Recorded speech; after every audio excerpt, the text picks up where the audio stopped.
Hi everyone and welcome back to Tamara Knows History, where we talk about all things macabre, weird and mysterious in history.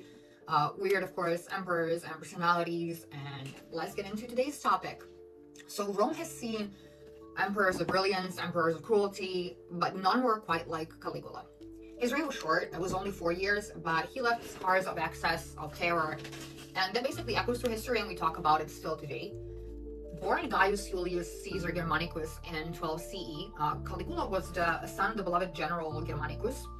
As a child, he traveled with the army, dressed in miniature soldiers' boots, earning the nickname Caligula, which means little boots. When he became emperor in 37 CE, Rome literally rejoiced. He was young, he was charismatic, and promised, of course, renewal after the grim rule of Tiberius.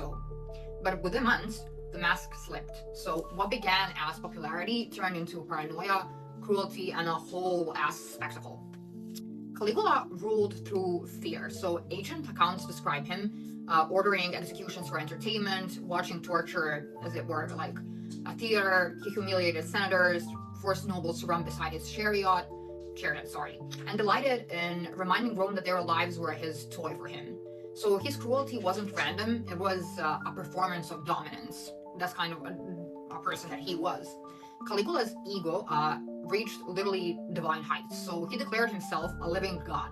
He demanded temples to be rededicated to him, and even tried to place his statue in Jerusalem's sacred temple, and that move almost sparked rebellion. So he dressed as gods like Jupiter and Apollo, and he was blurring the lines between, emperor and deity. And to Rome, he was the ruler, and to himself, he was like divinity incarnate. So his extravagance drained the empire's treasury. Who would have thought? He built floating palaces on ships, staged lavish games, and showered money on pointless projects, basically. We have one infamous tale, actually, that claims that he ordered his soldiers to collect seashells as spoils of war after marching to the shore, mocking the Rome's military tradition. And then there's a legend of his horse, Incitatus, rumored to be appointed a consul, a grotesque parody of like Roman politics, basically. By 41 CE, Caligula's reign of terror kind of had pushed even his guards to the brink.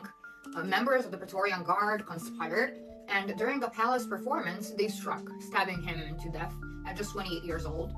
His wife and daughter were killed soon after, and the man who turned Rome basically into a theater of cruelty became, we can say, a final act in his bloody play.